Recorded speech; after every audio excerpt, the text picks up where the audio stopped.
Durante mi infancia, mi familia fue como una gota de agua en un inmenso río. Nunca permanecí mucho tiempo en el mismo lugar. Nos instalamos en Rhode Island cuando yo tenía 8 años y ahí nos quedamos hasta que fui a la universidad en Colorado Springs. La mayoría de mis recuerdos tienen sus raíces en Rhode Island, pero hay fragmentos en el ático de mi cerebro que pertenecen a las distintas casas en las que vivimos cuando yo era mucho más joven. La mayoría de estos recuerdos son confusos y sin sentido, como el de mí persiguiendo a un niño en el patio trasero de una casa en Carolina del Norte, o cuando intentaba construir una balsa para flotar en el arroyo detrás del apartamento que rentamos en Pensilvania, etc. Pero hay un conjunto de recuerdos que siguen siendo tan claros como el cristal, como si hubieran sido hechos ayer. A menudo me pregunto si son simplemente sueños lúcidos hechos por la larga enfermedad que experimenté esa primavera. Pero dentro de mí, sé que son reales. Vivíamos en una casa en las afueras de la bulliciosa metrópolis de New Vineyard, Maine, con una población de 643 habitantes. El lugar era una estructura grande, especialmente para una familia de 3. Hubo varios cuartos en los que nunca entré en los 5 meses que vivimos ahí. En cierto modo, era un desperdicio de espacio, pero era la única casa disponible en ese momento, estando al menos a 1 hora de viaje del lugar del trabajo de mi padre. El día después de mi 5º cumpleaños, en el que estuvieron solo mis padres, me dio fiebre. El médico dijo que tenía mononucleosis, lo que significaba que no podría jugar bruscamente y que seguiría teniendo fiebre durante al menos otras 3 semanas. Fue un momento horrible para estar postrado en cama. Estábamos en proceso de empaquetar nuestras cosas para mudarnos a Pensilvania, y la mayoría de mis cosas ya estaban guardadas en cajas selladas, por lo que mi habitación estaba vacía. Mi madre me llevaba ginger ale y libros varias veces al día. Ponerme a leer cumplió con la función de ser mi principal forma de entretenimiento durante las siguientes semanas. El aburrimiento siempre acechaba a la vuelta de la esquina, esperando asomar su fea cabeza y agravar mi miseria. No recuerdo exactamente cómo conocí al señor Bocón. Creo que fue aproximadamente una semana después de que me diagnosticaran mononucleosis. Mi primer recuerdo sobre la pequeña criatura fue haberle preguntado si tenía un nombre. Me dijo que lo llamara señor Bocón por su enorme boca. De hecho, todo en él era grande en comparación con su cuerpo. Su cabeza, sus ojos, sus orejas torcidas. Pero su boca era, con diferencia, la más grande de todo. Te pareces un poco a un Furby, dije mientras hojeaba uno de mis libros. El señor Bocón se detuvo y me miró desconcertado. ¿Furby? ¿Qué es un Furby? Preguntó. Me encogí de hombros. Bueno, tú sabes, el juguete. Un pequeño robot con orejas grandes. Puedes acariciarlo y alimentarlo, casi como una mascota de verdad. Oh. Dijo el señor Bocón y continuó. No necesitas uno de esos. No son lo mismo que tener un amigo de verdad. Recuerdo que el señor Bocón desaparecía cada vez que mi madre pasaba a ver cómo estaba. Me metí debajo de tu cama. Me explicó. No quiero que me vean tus padres porque tengo miedo de que no nos dejen jugar. Durante esos primeros días no hicimos gran cosa. El señor Bocón se limitaba a mirar mis libros, fascinado por las historias y las imágenes que contenían. La 3ª o 4ª mañana después de conocerlo, me saludó con una gran sonrisa en el rostro. Tengo un juego al que podemos jugar, dijo. Tenemos que esperar hasta que tu madre venga a ver cómo estás, porque no puede vernos jugar. Es un juego secreto. Después de que mi madre me trajera los libros y más ginger ale a la hora habitual, el señor Bocón salió por debajo de la cama y me jaló de la mano. Tenemos que ir a la habitación que está al final de este pasillo, dijo. Al principio me opuse, ya que mis padres me habían prohibido salir de la cama sin su permiso. Pero el señor Bocón insistió hasta que cedí. La habitación en cuestión no tenía muebles ni papel tapiz. Su único rasgo distintivo era una ventana frente a la puerta. El señor Bocón se abalanzó sobre ella y empujó con fuerza la ventana, abriéndola de golpe. Luego me hizo una señal para acercarme y mirar hacia abajo. Estábamos en el segundo piso de la casa, pero el lugar estaba construido sobre una colina y desde ese ángulo la caída era mayor que los 2 pisos debido a la inclinación. Me gusta imaginar aquí arriba. Imagino que hay un trampolín grande y blando debajo de esta ventana y salto. Si finges con suficiente fuerza, rebotas hacia arriba, ¡pop!, como una pluma. Quiero que lo intentes, explicó el señor Bocón. Yo tenía solo 5 años y tenía fiebre, así que solo un atisbo de escepticismo se apoderó de mis pensamientos cuando miré hacia abajo y consideré la posibilidad.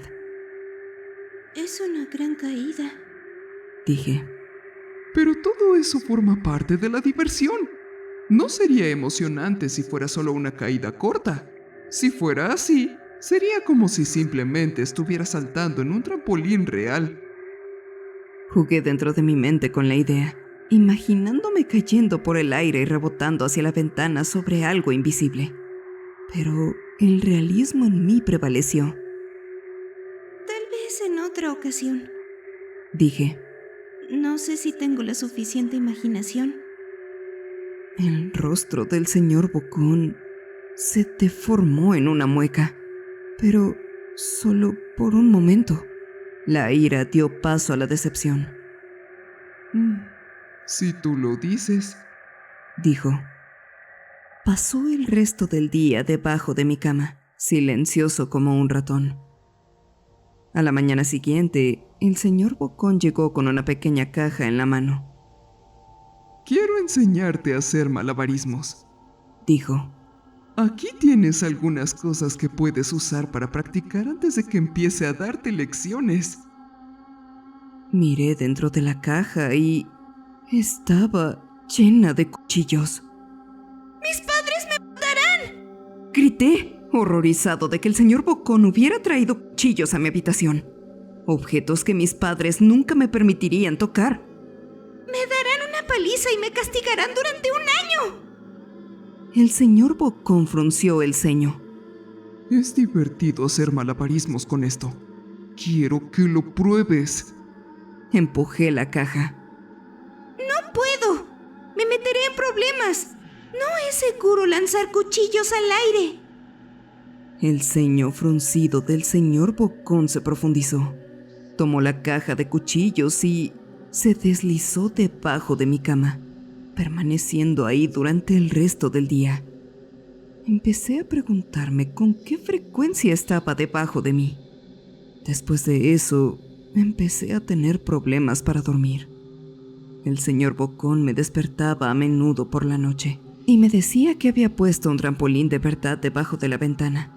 Uno grande, pero que no podría verlo en la oscuridad. Yo siempre me negaba y trataba de volver a dormirme, pero el señor Bocón insistía. A veces se quedaba a mi lado hasta la madrugada, animándome a saltar. Ya no era divertido jugar con él. Mi madre fue a verme una mañana y me dijo que tenía permiso para salir. Pensó que el aire fresco me vendría bien, especialmente después de haber estado confinado en mi habitación durante tanto tiempo. Eufórico, me puse mis zapatos y salí corriendo al patio trasero, ansiando sentir el sol en mi rostro. Pero el señor Bocón ya me estaba esperando ahí afuera. Tengo algo que quiero que veas, dijo. Debí mirarlo de forma extraña porque luego añadió: es seguro, te lo prometo. Lo seguí hasta el comienzo de un sendero de ciervos que atravesaba el bosque detrás de la casa. Este es un camino importante, explicó. He tenido muchos amigos de tu edad. Cuando estaban listos, me los llevaba por este sendero a un lugar especial. Tú aún no estás listo, pero algún día espero llevarte ahí. Regresé a mi casa, preguntándome qué tipo de lugar había más allá de ese sendero. 2 semanas después de haber conocido al señor Bocón, ya habían metido el último cargamento de nuestras cosas en un camión de mudanzas.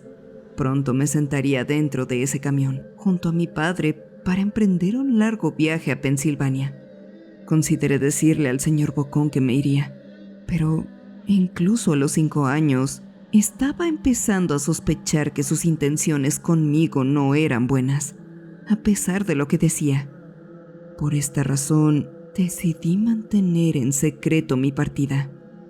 Mi padre, mi madre y yo estábamos ya arriba del camión a las 4 de la mañana. Él esperaba llegar a Pensilvania a la hora del almuerzo del día siguiente con ayuda de un suministro infinito de café y un paquete de 6 bebidas energéticas. Parecía más un hombre a punto de correr una maratón que alguien que iba a pasar 2 días sentado. Te despertaste desde muy temprano, ¿verdad? Preguntó mi padre con un dejo de simpatía. Asentí y apoyé la cabeza contra la ventana, con la esperanza de poder dormir un poco antes de que saliera el sol. Sentí su mano en mi hombro. Esta es nuestra última mudanza, hijo. Te lo prometo. Sé que es difícil para ti, sobre todo por lo que pasaste estos días. Una vez que asciendan a papá, podremos establecernos y podrás hacer amigos. Abrí los ojos mientras salíamos de reversa hacia el camino de la entrada. La silueta del señor Bocón estaba en la ventana de mi dormitorio. Se quedó inmóvil hasta que el camión estuvo a punto de girar hacia la carretera principal, momento en el que hizo un gesto de despedida con un cuchillo de carne en la mano. No le devolví el saludo. Años después, volví a New Vineyard. El terreno donde se encontraba nuestra casa estaba vacío, salvo los cimientos, ya que el edificio se había incendiado unos años después de que mi familia se fuera. Por curiosidad, seguí el rastro del ciervo que me había mostrado el señor Bocón. Una parte de mí esperaba que saltara detrás de un árbol y me diera un susto de muerte. Pero sentí que el señor Bocón se había ido, atado y consumido de alguna forma a la casa que ya no existía. El sendero terminó conduciéndome al cementerio New Vineyard Memorial y me di cuenta de que muchas de las lápidas pertenecían a niños.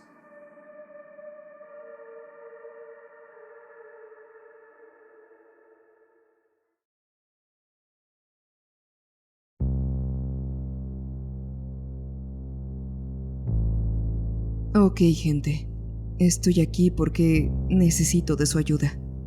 No tengo mucho tiempo. No es el mejor momento para mí, ni se lo imaginan. Pero sé que 4chan generalmente es el lugar al que hay que acudir cuando se necesita encontrar algo o a alguien en poco tiempo. Todo lo que necesito es un nombre. Es demasiado tarde para mí. No podré hacer mucho al respecto, salvo encontrar el nombre. Esa es la clave para seguir con vida. Es el nombre. Todo esto me recuerda a Doctor Who, ¿no creen? Cada vez que el doctor descubre el nombre de algo o lo que es, se detiene en seco y dice algo ingenioso o descubre cómo vencerlo. O al menos consigue huir con su compañero. Maldita sea. Doctor Who. Una referencia de nerd en un momento como este. Pero es porque estoy agotado. El sol se está poniendo. Cuando oscurezca, vendrá por mí. Todo empezó el verano pasado. Acababa de terminar mi licenciatura en filosofía. Me estaba gastando un montón de dinero, pero tenía un trabajo asegurado, así que supongo que tuve suerte. Mi medio hermano, su novia y yo nos encontrábamos viajando por toda Europa. Éramos niños blancos, ricos y malcriados, excepto la novia de mi medio hermano, Sara. Ella era una niña rica, malcriada y griega. En fin, emprendimos todo el viaje, empezando por Inglaterra y Francia, luego por todo el continente, y fue genial. Una experiencia increíble, aunque nos costó mucho dinero. Planeamos terminar el viaje en Grecia, donde la familia de la novia de Dave, mi medio hermano, tenía una propiedad en una isla. Ella y Dave no paraban de bromear sobre presentarme a una de sus primas, y yo estaba muy emocionado por ello. Además, me había metido de lleno en mi especialidad sobre la mitología griega, así que esperaba aprender todo tipo de cosas interesantes y tal vez ir a algunas ruinas. Y claro que las vi. Ojalá no hubiera pasado todo esto, pero ya llegaré a ese punto. Llegamos a la isla y conocimos a la familia de Sara. Sus primas estaban jodidamente bien. Eran demasiado hermosas, pero no querían tener nada que ver conmigo. De hecho, parecían más interesadas en Dave, lo que le molestaba a Sara más que cualquier otra cosa. Entonces, ella decidió usarme como excusa para alejar a Dave de ellas e ir a ver algunas cuevas al otro lado de la isla. Eso definitivamente perjudicaría aún más mis posibilidades con aquellas fabulosas damas griegas. Pero diablos, soy un nerd.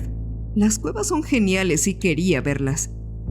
Así que nos fuimos, y cuando llegamos ahí, era todo lo que se imaginan. Las playas eran todas de arena blanca, hermosas y soleadas. Estas cuevas eran volcánicas o algo así. No lo sé. Pero la roca era totalmente negra y brillante, dando un contraste fotográfico perfecto. En fin, Sara iba al frente, charlando con nosotros todo el tiempo, aferrándose a Dave. Podría decir que se estaba poniendo muy romántico el asunto, y nunca me quisieron con ellos ahí de mal tercio. Solo había sido una excusa para escaparse, así que decidí hacer lo correcto. Lo sé. Nunca debes ir solo como en las películas de terror o esas mierdas. Pero estábamos en una pequeña, hermosa y soleada isla en Grecia. No podría haber tenido más de 1 milla cuadrada, y llevaba una linterna. Entonces, mientras David y Sara se quedaban en la parte principal de la cueva chupándose las caras, encendí mi linterna y me adentré en las cuevas. Podía ver que el camino se estaba desviando un poco hacia la derecha y hacia abajo, pero no me encontraba preocupado. Verán, esa es la gran diferencia. En las películas de terror y las historias de miedo, siempre te preocupas antes de que sucedan las cosas malas. Pero eso no me pasó. No se me erizó el vello, no se me puso la piel de gallina, solo estaba tranquilo. Aún podía respirar bien y caminar bien. Solo me tenía que agachar un poco, cuando de repente el suelo desapareció. Resbalé durante unos segundos en una oscuridad total. Caí al suelo con fuerza. Más tarde me enteraría que me había fracturado el coxis, pero en ese momento había sido solo un dolor sordo. Me había caído sobre lo que parecían un montón de ramas secas y se me había caído la linterna. Aún así, todavía no estaba entrando en pánico. La linterna era una de esas lámparas de bolsillo súper resistentes y estaba seguro de que podría encontrarla. Ese tipo de confianza, amigos míos, tiene su recompensa. Mis dedos se cerraron alrededor del frío metal de la linterna y admito que hubo un breve momento en el que tuve miedo de encenderla. Murmuré una pequeña oración rápida a quien quiera que estuviera escuchando en el cielo y dejé que mi pulgar se detuviera un momento antes de presionar el botón de goma. La linterna se encendió de inmediato, pero casi al momento deseé que no lo hubiera hecho. porque podía ver el suelo a mi alrededor y lo que pensé que habían sido ramas viejas y secas eran huesos, unos muy viejos. Digo, esos podrían haber sido los huesos de antiguos filósofos. Así de viejos eran, y crujían debajo de mí. Después de aproximadamente 1 minuto, superé mi pánico y comencé a mirar un poco más a mi alrededor de manera objetiva. Había muchos huesos, suficientes como para cubrir el piso del espacio de 10 pies por 10 pies. Las paredes eran de un negro oscuro, del mismo material volcánico del resto de la cueva, excepto por un lugar. A unos 5 pies del suelo, algo había sido pintado en una pared en rojo. Un círculo. Solo un círculo inofensivo y discreto. Solo que estaba pintado en un carmesí apagado que casi parecía ser sangre humana. Reprimí un escalofrío y caminé hacia él. Mis pies crujieron sobre esos huesos. Huesos secos. Me acerqué mucho, lo alumbré con la luz y, aún así, parecía ser algo bastante inocente. Simplemente fuera de lugar. Entonces, levanté mi dedo y toqué suavemente el círculo rojo. Entonces, lo sentí. Todo el miedo, la angustia y el horror que debería haber sentido cuando caí por primera vez en ese lugar. Podía sentir algo, como sangre corriendo, gritos y dolor que inundaban las paredes de esa pequeña cámara como capas de pintura. Y al poco tiempo me di cuenta de que era yo quien gritaba, no pidiendo ayuda, sino con ese miedo gutural del fondo de las cavernas. Dave y Sarah me encontraron casi de inmediato. No recuerdo que aparecieran ni que me sacaran de ese lugar, pero debí haber estado gritando hasta que me sacaron de ahí, porque durante el resto del viaje no pararon de preguntarme qué había visto. No podía contarles nada sobre el círculo y nunca supe por qué. Siempre que me preguntaban, yo solo decía, huesos, vi huesos. Y la mayor parte del tiempo me dejaron en paz, solo mirándose el uno al otro. El viaje terminó 2 días después y me sentí increíblemente aliviado de subir al avión, porque desde que había salido de esa cueva, no había podido dormir. No soy el tipo de persona que puede pasar días sin dormir. Diablos, ni siquiera me gusta quedarme despierto hasta tarde. Pero la noche después de que salí de la cueva, simplemente me quedé en cama, despierto, incapaz de moverme, sintiéndome ansioso todo el tiempo. Cada vez que cerraba los ojos, sentía la necesidad de abrirlos de inmediato. La segunda noche después de la cueva, la noche antes de que partiéramos a casa, fue peor. Ya no era solo ansiedad, era la sensación de que algo me estaba haciendo sentir ansioso directamente. Mis ojos escudriñaban entre la oscuridad constantemente, obsesionados con la sensación de que había algo arrastrándose por los bordes de mi visión, cazándome, observándome. Nunca vi nada, ni un solo monstruo. Solo lo sentí. Pero en el momento en que puse un pie en ese avión me sentí a salvo, protegido. Dormí 10 horas completas en casa y me sentí lo suficientemente descansado como para olvidarme de toda la terrible experiencia. Hasta que me atrapó. No sé exactamente cuánto tiempo pasó, no más de 2 semanas. Y para entonces, honestamente, ya me había olvidado de lo espeluznante que había sido todo.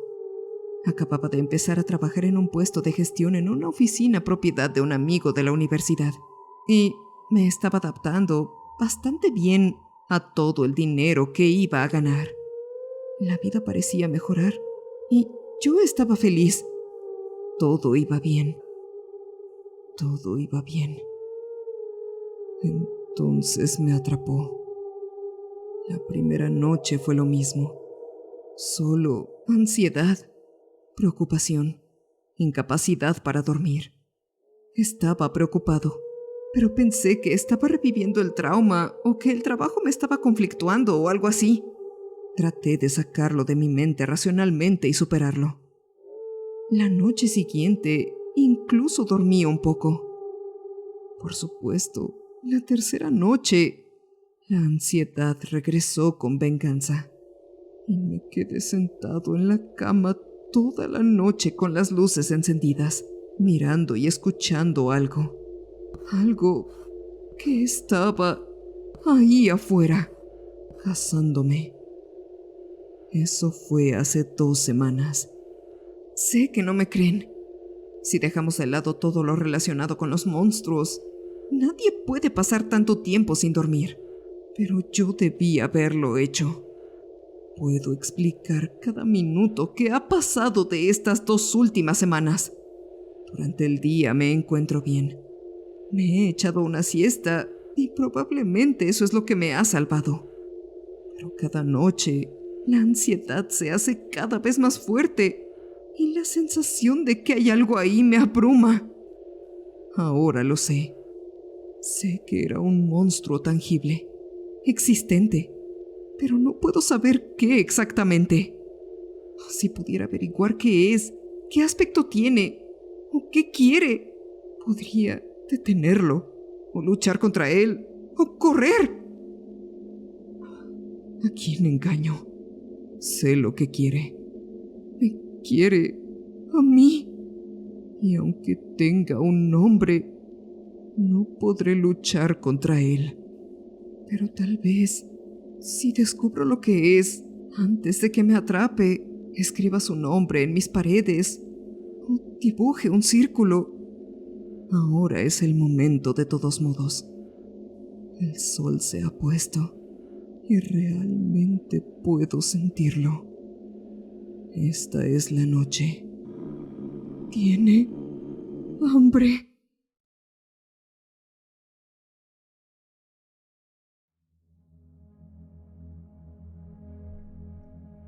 Supongo que llega un momento en la vida de la mayoría de las personas en que se sienten abrumadas por una sensación de nostalgia y tratan de recuperar su juventud de una forma u otra.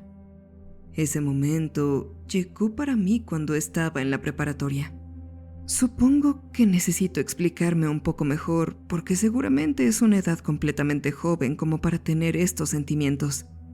Verán, yo era un niño enfermizo.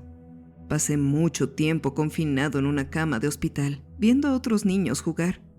Sinceramente, estaba un poco celoso de no haber tenido nunca esa experiencia. Así que supongo que por eso traté de avivar ese sentimiento de nostalgia efímera durante una noche con mis amigos. Todos éramos estudiantes de segundo o tercer año de preparatoria en aquel entonces. Tenía un grupo de amigos bastante unido. Hacíamos casi todo juntos. Pasábamos el rato juntos, estudiábamos e incluso experimentamos algo más que amistad un poco entre nosotros. Creo que fue esa unidad y ese vínculo lo que me dio el coraje para proponer una idea un tanto infantil. Estábamos pasando el rato en mi antiguo barrio. Era el lugar ideal para adolescentes como nosotros, ya que una empresa de construcción estaba haciendo una serie de casas para intentar venderlas a nuevas familias a precios inflados. Apenas iban en las primeras etapas de la construcción. Las casas eran básicas y carecían de cualquiera de las comodidades esenciales para cualquier casa terminada. Este era el escondite perfecto para beber, fumar y, en general, hacer cosas malas. La empresa de construcción puso grandes cerraduras con seguros numéricos en la puerta. pero la mayoría ni siquiera estaban bien cerradas, por lo que entrar a escondidas era una tarea sencilla. Como dije, estábamos pasando el rato en uno de esos futuros barrios una noche. Nos estábamos pasando un porro entre todos para tratar de ponernos filosóficos. En esta salida estaban 3 de mis mejores amigos. Mi mejor amigo Brian, Sarah, Casey, la chica de la que estaba enamorado y yo. Tratábamos de hacernos los inteligentes, pero al mirar atrás, nuestras ideas eran todo menos sofisticadas. Sarah se quejaba de que no había nada que hacer ahí, y fue cuando decidí correr el riesgo y sugerir que jugáramos a las escondidas. Ellos se opusieron a la idea por ser infantil, pero la adición de unas cuantas reglas simples condimentó las cosas lo suficiente como para que aceptaran. Establecí las reglas de la siguiente forma: todos buscan y solo una persona se esconde. La primera persona en encontrar al que se esconde podría hacerle 3 preguntas. La última persona que encontrara al que se esconde tendría que responder a 3 preguntas personales. Echaríamos nuestra suerte con los fósforos y después de eso nos separaríamos para que quien le tocara pudiera esconderse. La persona que se quedara con el fósforo ya usado sería la que se escondería. Yo, por supuesto, estaba siendo tramposo y me aseguré de que Casey sacara el fósforo usado. Quería la oportunidad de tener un tiempo a solas con ella y conocerla mejor. Lo hice de esta manera para ocultar mi fascinación infantil por ella. Tenía miedo de que los demás se dieran cuenta. Al principio dudaban en jugar, pero sus dudas se disiparon cuando terminamos de fumar. Puse las cerillas en mi mano y la que estaba apagada estaba del lado donde estaba Casey. Sacamos las cerillas y nos separamos con la intención de comenzar el juego después de 5 minutos, lo que le daría al que se escondiera tiempo suficiente para elegir esconderse en una de las 3 casas medio construidas de la cuadra. Era tarde, pero no teníamos prisa por llegar a casa. Teníamos un sistema en el que llamábamos a nuestros padres y les decíamos que nos quedaríamos en casa de algún otro amigo y luego nos encontraríamos para pasar el rato y hacer travesuras de adolescentes. Todos nos miramos discretamente. Yo sería un buscador y Casey era la que tenía que esconderse. Todos nos separamos para no saber a dónde iba el que se escondía, pero yo tenía una idea bastante clara de a dónde iría. Cuando llegamos al vecindario en construcción por primera vez, a Casey le había gustado la última casa del camino. Mencioné que sabía que no tenía candado y que probablemente podríamos explorarla más tarde. Nunca encontramos el tiempo para hacerlo, así que sabía que probablemente se sentiría atraída a revisar aquella casa mientras buscaba un lugar para esconderse. Esperé 5 minutos antes de dirigirme a esa última casa. La cerradura no estaba activada, lo que hizo que abrir la puerta fuera sencillo. Tuve suerte de que la luna brillara tanto esa noche de una manera que iluminaba mi camino. De lo contrario, me habría tropezado al caminar hacia la casa. La empresa constructora ni siquiera había instalado farolas todavía, y eso le daba al pequeño vecindario una sensación inquietante. Abrí la puerta y miré fijamente el abismo de obsidiana que se abría ante mí. No voy a mentir, la oscuridad me puso nervioso, pero mi deseo de acercarme a Casey me impulsó a seguir adelante. Caminé por la cocina, pero no encontré a nadie ahí. Mis zapatos resonaban en el piso que aún no tenía alfombra. Busqué en el primer piso, pero no tuve suerte. Estaba empezando a preguntarme si podría encontrarla en la oscuridad. Las ventanas ya estaban instaladas, pero estaban cubiertas con tableros de madera aglomerada para evitar que los animales entraran a escondidas y se instalaran ahí. Subí las escaleras con la mano recorriendo la pared para mantenerme firme, ya que aún no había ni siquiera una barandilla incorporada. Recuerdo que pensé que esta casa era una trampa mortal con su cableado expuesto, la falta de barandillas y láminas de madera contrachapada tiradas por todas partes. El dormitorio principal estaba vacío, pero justo cuando estaba a punto de perder la esperanza de encontrarla, Oí un crujido en el suelo, un sonido característico de alguien moviéndose de una habitación contigua al dormitorio. Seguí el sonido, y mientras forzaba la vista en la oscuridad, pude ver a alguien sentado en medio de la habitación sin muebles. Mi corazón empezó a latir a un ritmo rápido y entrecortado. ¡La había encontrado! Me senté a unos cuantos metros de distancia y dije en voz alta: ¡Te encontré! Así que puedo hacerte 3 preguntas. Se sobresaltó al oír mi voz, pero pareció calmarse cuando continué hablando. Estaba tan ansioso y al mirar atrás también me di cuenta de lo estúpido que estaba haciendo. Ya saben lo que dice la gente. Las hormonas son la droga más potente que altera la mente en el planeta. Solo había una forma de asegurarme de que fuera Casey y no Sarah. Le pregunté: ¿alguna vez has tenido sexo? Hubo una pausa que atribuía un poco de vergüenza. Hice esta pregunta porque sabía, por haber hablado con Brian, que Sarah no era virgen. Y sabía que Casey lo era por una conversación que tuvo con Sarah a altas horas de la noche, borracha, en la que reveló mucho más de lo que debía. Ella respondió: no. Ahora estaba seguro de que estaba hablando con Casey y no con Sarah. La voz la delataba. Para ser completamente honesto, mi valentía me había llevado hasta aquí, pero pudo llevarme más allá del siguiente umbral. Sinceramente me alegro de haberme acobardado en mi siguiente pregunta. Lo que planeaba preguntar era: ¿quieres tener sexo? Una vez más, hormonas. No hice aquella pregunta tan grosera. De hecho, en ese momento, mi mente se quedó completamente en blanco y todo lo que podía pensar era en el cabello de Casey iluminado por los rayos del sol, o la forma en que su sonrisa encendía una chispa en mi cuerpo y hacía que mi corazón latiera tan rápido que temía que explotara en mi pecho. Nos quedamos ahí sentados en silencio durante unos minutos mientras yo trataba de pensar en qué preguntarle. Me di patadas mentales, preocupado por si esto le llegaba a resultar incómodo. Solo tendría una oportunidad de impresionarla, y si la desaprovechaba, cualquier oportunidad que tuviera con ella se arruinaría. Finalmente, logré decir: lo siento, no sé qué... Me interrumpió, deslizándose lentamente por el suelo hasta que estuvimos a pocos centímetros de distancia.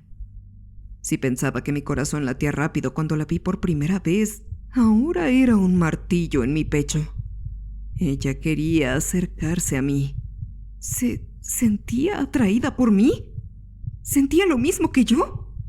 Su acción prácticamente me robó las palabras de la boca. No podía decir nada. No podía pensar con claridad. Me di cuenta de un sonido que al principio era silencioso, pero que se había vuelto más fuerte a medida que ella se acercaba a mí.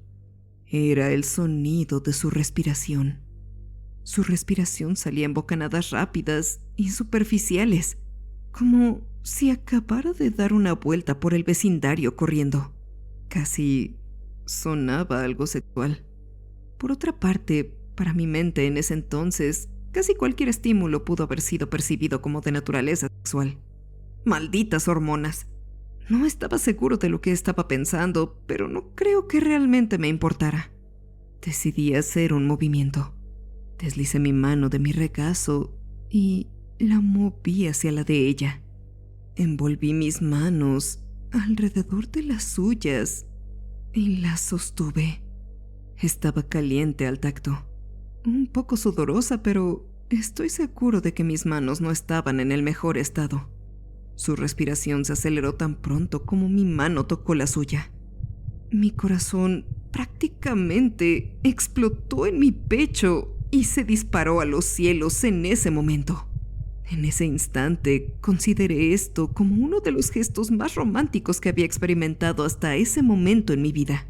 Tomarnos de la mano en la oscuridad, escuchando los sonidos de nuestras respiraciones entremezcladas. Decidí hacerlo. Me incliné lentamente en la oscuridad, donde podía ver su figura. Iba a besarla, a la chica por la que había suspirado durante casi 2 años. Su aliento olía empalagosamente dulce como la miel.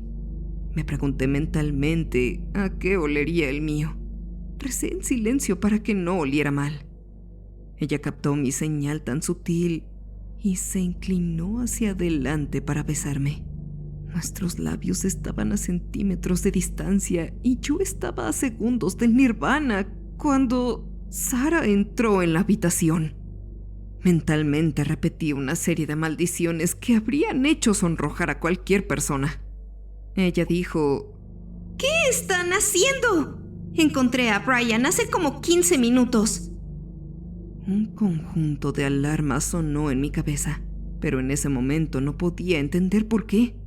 Sara cambió su tono de voz, y aunque no pudiera verla en la oscuridad, estaba seguro de que simplemente había levantado una ceja. ¿En qué se han estado metiendo ustedes dos mientras jugábamos? Está bien, los entiendo, pero no me hagan pasar por todo esto y me manden a caminar por la oscuridad buscando a Brian mientras ustedes dos se besuquean. ¿Brian era el que estaba escondido? Pregunté estupefacto. Sara asintió y respondió: Estaba sentado detrás de una casa. Es terrible para esconderse. Nos aburrimos y decidimos buscarlos a ustedes dos. Algo no estaba bien. Había encontrado a Casey sentada en esa habitación. Si ella no era la que se escondía, ¿por qué estaba sentada ahí sola? Empecé a sentir que se me formaba un sudor frío en la piel. Definitivamente, algo andaba mal aquí. Brian fue la gota que colmó el vaso. Se adentró en la oscuridad y reconocí su voz. Tenía una forma de hablar que hacía que todo lo que decía saliera con un tono resonante y atronador. Su voz resonó. ¿Lo encontraste, Sara? ¡Encontré a Casey! Su voz se apagó cuando finalmente logré expresar la segunda pregunta que debí haber hecho desde el principio. ¿Te conozco? La voz respondió suavemente: No. Pero la palabra estaba tan cargada de emociones que un escalofrío recorrió todo mi cuerpo. Casey no estaba en la habitación con nosotros.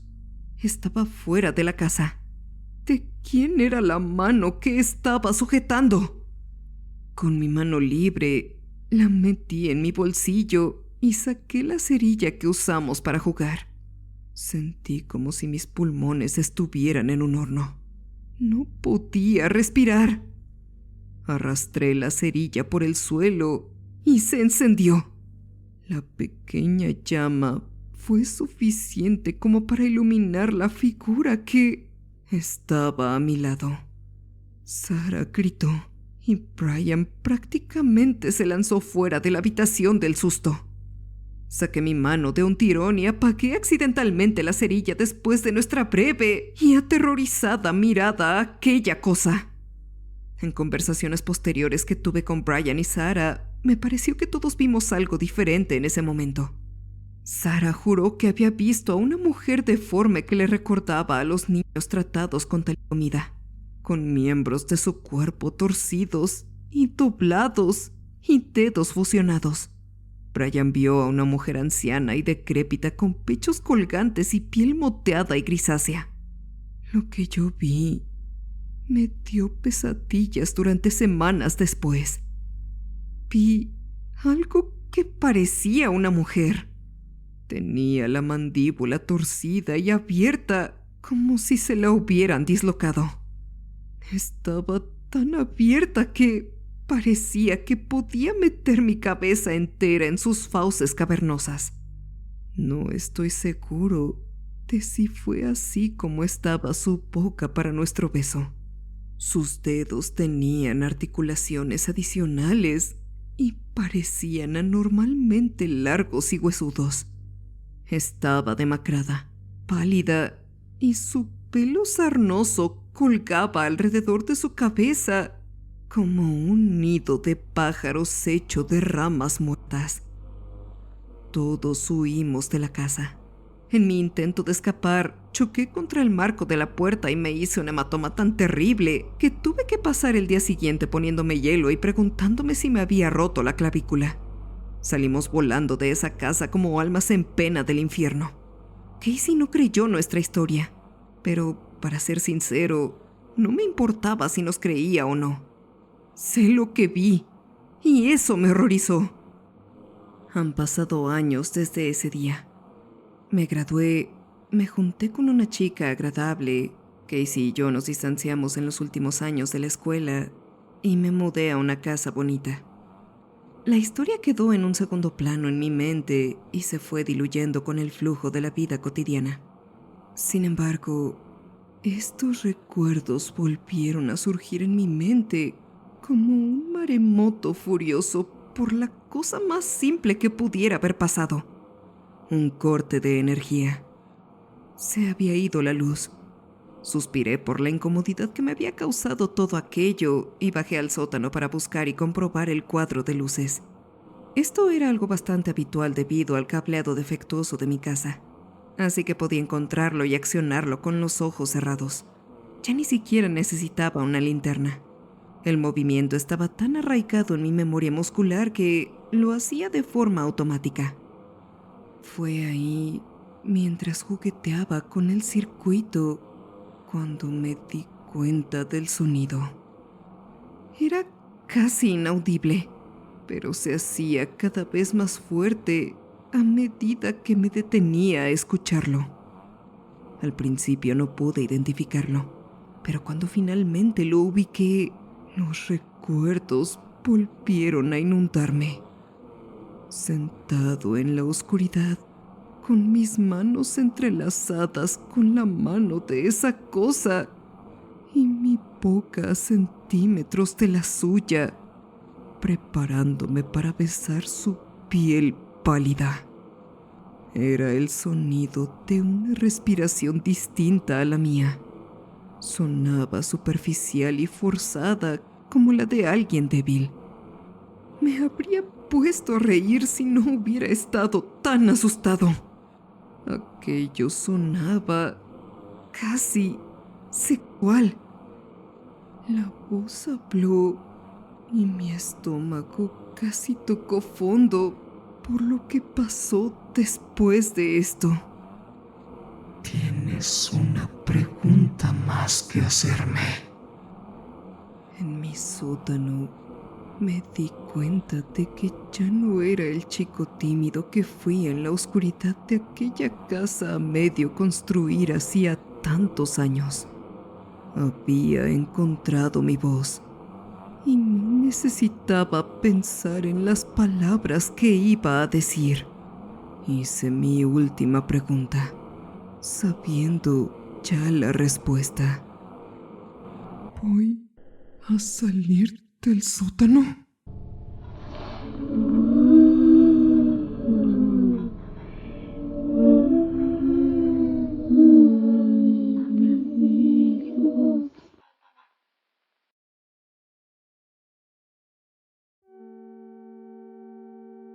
Normalmente escribo creepypastas, algunas de las cuales seguramente habrán oído alguna vez, pero en esta ocasión me puse a pensar en algunas de las experiencias que viví cuando era más joven. Ahora que miro hacia atrás, probablemente estas cosas puedan explicarse fácilmente, pero en ese momento fueron aterradoras.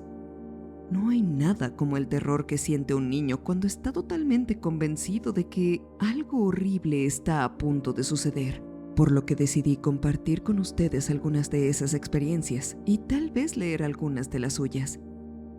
La imagen que les pondré es muy cercana a lo que recuerdo. Es una captura de pantalla de Google Maps de la pequeña zona boscosa en la que solía pasar mucho tiempo cuando era más joven. Viví en aquella zona desde los 3 años hasta los 10, y durante ese periodo me adentré en esos bosques más veces de las que puedo contar. Dios sabrá por qué, pero el lugar lucía aterrador. Aquel espacio recibió el nombre de Bosque del Diablo.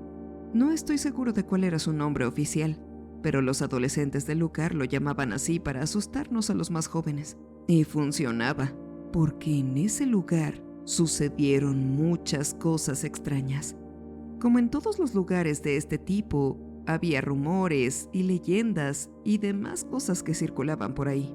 Una de mis favoritas era el viejo cuento de los gitanos que vivían en el claro de atrás, que es el extremo estrecho que se puede ver en la imagen. Al parecer, los gitanos habían instalado un campamento ahí, y como hacen todas las brujas y gitanos en los cuentos, les gustaba matar niños. Uno de los mayores retos que podíamos hacer cuando jugábamos era ir solos al fondo del bosque, tocar el último árbol que pudiéramos y luego regresar. Tuve que hacer esto 2 veces y en ambas ocasiones pasaron cosas extrañas. El sendero que conducía al fondo del bosque era extraño. Se tenía que zigzaguear de un lado a otro, tomando rutas realmente difíciles. Y varias veces el terreno se elevaba formando enormes montículos que eran un infierno para transitar si ibas en bicicleta.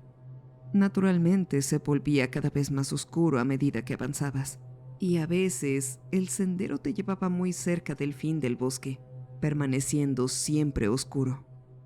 La primera vez que fui al fondo del bosque me sentía demasiado valiente. Iba a hacerlo.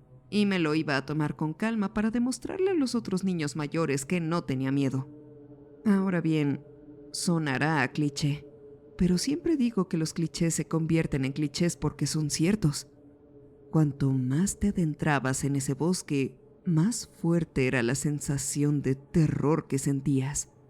Era profundamente desconcertante, pero el orgullo de un niño es mucho más fuerte que el miedo. Así que seguí adelante. Llegué a la última curva antes del claro y me detuve. Podría haber jurado que oía algo en el claro al fondo. Y de repente, las historias ridículas de gitanos malvados volvieron a mi mente. Me acerqué sigilosamente a la esquina y miré a mi alrededor. Creo que esa fue la primera vez en mi joven vida que realmente caí ladrillos. Había una vieja caravana, una pequeña por el espacio que abarcaba, pero caravana al fin y al cabo. Bueno, esa primera vez no me tomé mucho tiempo en mirarla. Me aterrorizaba pensar que estuvieran ahí esperando. No se me ocurrió que la caravana posiblemente estaría en un grave estado de descomposición. Me di la vuelta y corrí, más rápido que nunca, y al diablo con el sendero. Corrí en línea recta a través de esos árboles, con todo el camino resonando con pasos de personas yendo detrás de mí. Intenté contárselo a todo el mundo cuando logré salir, pero sé que seguramente pensaron que solo estaba bromeando. Supongo que parecía que solo me había asustado. Había salido corriendo y me había inventado una disparatada historia para disfrazar mi miedo.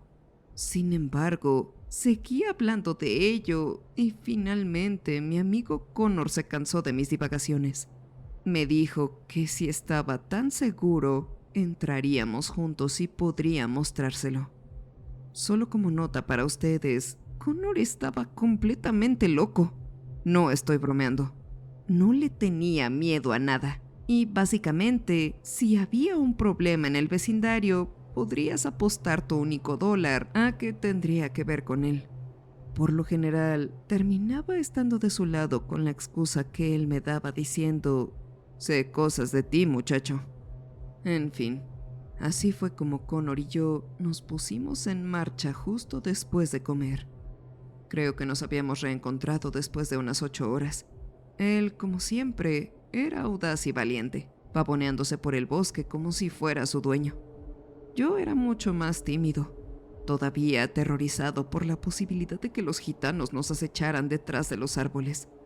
Creo que Connor pensó que me lo estaba inventando, pero efectivamente, cuando llegamos al claro, ahí estaba, en todo su maltrecho esplendor.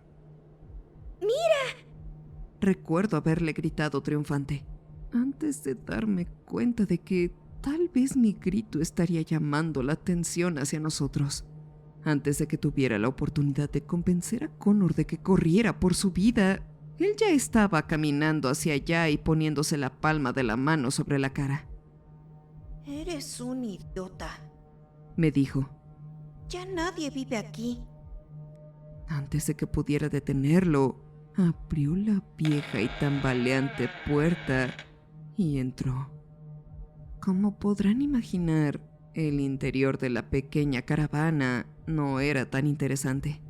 Había hojas viejas en el suelo, marcas de barro, y si habían dejado algo de valor ahí, ya se lo habían robado. Connor tardó unos 5 minutos en aburrirse y salir de ahí con un salto. Y déjenme decirles que me alegré que esto estuviera llegando a su fin. Para intentar disimular un poco mi miedo, caminé hasta la parte trasera. Aquel lugar estaba lleno de espinas y arbustos muy juntos. Así que era básicamente como toparme con un callejón sin salida. Sin embargo, había un agujero bien visible entre los arbustos espinosos, y miré más de cerca para ver que habían tirado un montón de trastos viejos ahí. Había sacos de dormir viejos, paquetes vacíos de comida, agua y alcohol, algunas revistas viejas destrozadas por la lluvia, cosas inútiles. Sin embargo, algo me llamó la atención por su extrañeza. Era una chaqueta militar. No del tipo que se pueden comprar en las tiendas, sino una auténtica chaqueta militar con insignias del regimiento. Lo único que faltaba era la tira de velcro con el apellido que había sido arrancada. Por supuesto, como había una base militar cerca, Connor no se sintió tan perturbado. Sin embargo, yo había visto los soldados a menudo, y sin duda eran personas muy orgullosas. No podía imaginarme a ninguno de ellos deshaciéndose de su uniforme, desertando de su deber o algo por el estilo. Obviamente Connor estaba muy aburrido y se estaba burlando de mí por mi épica huida del bosque aquella noche. Me estaba volviendo loco, por decirlo menos. Y justo cuando estaba a punto de decirle que se callara, algo me llamó la atención entre la maleza cerca del claro. Solo lo vi durante una fracción de segundo, pero podría haber jurado que era un hombre quien nos observaba. Estaba agachado entre la maleza y parecía estar andrajoso y sucio. Tenía complexión robusta y de lo demás no era nada destacable. Se me cortó la respiración, como ocurre a veces cuando ves algo que te sorprende, y me di la vuelta para ver si Connor lo había visto. Para mi alivio, en efecto lo había visto, y para mi secreto deleite, por fin parecía preocupado. ¿Viste eso? Me preguntó, y yo asentí. Decidimos bajar por la zanja que estaba a nuestra derecha y atravesar el campo del granjero en lugar de atravesar el bosque, ya que era mucho más seguro para nosotros correr el riesgo de ser perseguidos por un granjero furioso por pisar sus tierras. Mientras caminábamos por la delgada franja de tierra entre el cultivo y la zanja, nos mantuvimos en silencio, con la vista fija en el suelo, preguntándonos qué habíamos visto.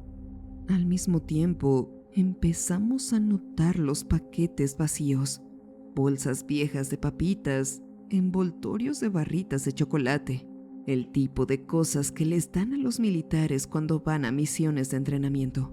Cosas con un alto contenido de azúcar y energía para que sigan adelante en caso de emergencia o de quedarse varados. En un momento vimos un calcetín viejo, grueso y verde tirado por ahí, y empezamos a preguntarnos seriamente qué había pasado en ese lugar. Me hice una promesa a mí mismo de nunca volver a poner un pie ahí. Durante los días siguientes cumplí mi promesa. Seguíamos yendo al bosque, pero yo ya no me adentraba. Había un árbol extraño alejado del bosque que había quedado desfigurado una noche después de que un rayo lo alcanzara. Si trepas al tronco, podrías sentarte en el gran agujero que habían hecho 2 mitades separadas del tronco con bastante comodidad. Había espacio para varios de nosotros, pero me quedé ahí sentado solo mientras todos los demás salían a explorar ese bosque. Poco después de ver al extraño hombre sentado en el fondo del bosque, empezaron a suceder cosas extrañas en otras partes del vecindario, unas de las que en un principio se les culpaba a los zorros. Habían encontrado contenedores volcados y destrozados, marcas de garras en puertas y finalmente pequeños animales como conejos, mutilados o muertos, encontrados, medio devorados. Sin embargo, las cosas rápidamente tomaron un giro siniestro cuando nadie menos que Connor se asustó de sobremanera. En realidad, yo no estaba ahí cuando ocurrió, pero al día siguiente todo mundo habló de ello. Al parecer, el idiota había decidido aceptar el reto de entrar ahí de noche y había sido atacado. Había sido cierto, ya que llamaron a la policía. Tuve que volver a casa cuando salí a confirmar los rumores porque la policía ya estaba estacionándose afuera de mi casa. Y cuando finalmente lo pude ver, tenía unas marcas de arañazos impresionantes en los brazos. Por supuesto, estaba conmocionado, y era extraño no ver sus heridas de guerra. La historia finalmente fue resuelta. Connor había sido atacado, presumiblemente por el mismo hombre que habíamos visto antes. Se inició una búsqueda y se prohibió el acceso al bosque. Y finalmente, la policía lo encontró. Este hombre obviamente no estaba bien de la cabeza. Había huido del ejército alegando que estaban conspirando contra él. Pensaba que él mismo era una especie de arma secreta y que tenía que huir y encontrar su propio camino en el desierto para que no lo pudieran usar como arma en otras guerras. Creo que a todos les costó mucho imaginar a este hombre descuartizando conejos con los dientes y hurgando en los contenedores como si fuera un animal salvaje o callejero. Pero, por supuesto, había sido él todo este tiempo. Y todo porque estaba convencido de que el ejército quería utilizarlo como una máquina de matar. Parecía creer que poseía poderes sobrenaturales. Cuando la policía lo encontró, tenía las uñas destrozadas. No estoy seguro de si esto fue verdad, pero aparentemente se encontraron fragmentos de uñas en las puertas rasgadas. Y eran aquellos mismos cortes irregulares los que tenían los brazos de Connor. Naturalmente, en una zona rural tan pequeña, los periódicos y las noticias locales lucraron con eso y siguieron la historia tanto así que finalmente obtuvieron suficiente información como para atraer la atención de las noticias nacionales. Descubrieron varias cosas extrañas sobre el hombre. Tenía algunas creencias realmente extrañas, además de la de ser un arma secreta. El bosque del diablo estaba increíblemente cerca de la base del ejército. Si realmente quería huir de ellos, ¿por qué elegir un lugar tan cercano? Bueno, resultó que también había oído hablar de los gitanos y creía que su magia podía ayudarlo. Siempre pensé que era un poco extraño que un hombre adulto se creyera lo que era esencialmente un cuento de niños. Sin embargo, tuve que tener en cuenta el hecho de que la caravana seguía ahí, y ciertamente no le pertenecía a él. Por supuesto, la policía volvió al bosque para intentar averiguar si las divagaciones del hombre eran ciertas y descubrir quién era el propietario de la caravana. Sin embargo, encontraron que el claro estaba vacío de caravanas y de chatarra, y que las marcas de neumáticos recientes se extendían por un lado del campo del granjero, convirtiéndose en huellas de neumáticos embarradas en la carretera y finalmente desapareciendo. Nunca encontraron ninguna pista, y finalmente tuvieron que darse por vencidos en esa parte del caso. Sin embargo, este extraño ex soldado seguía contando historias sobre cómo lo ayudaron a esconderse, cómo lo habían ayudado a descubrir más de sus poderes y cómo realizaron todos sus extraños rituales.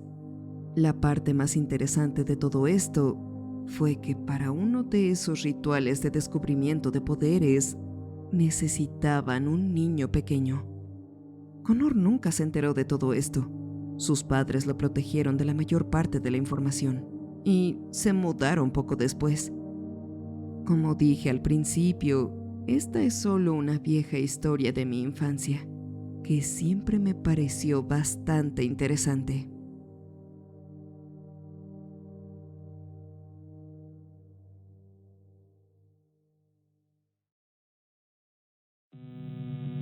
Muchas gracias por ver y escuchar esta historia. Tus likes y comentarios son muy importantes para mí, así que no dudes en escribirme. Me puedes seguir en todas mis redes sociales como Damita de Blanco. También me puedes escuchar en tus plataformas de podcast preferido. Comparte para que más amantes del terror se unan a esta gran familia. Enfrentando tus miedos, yo soy la Dama.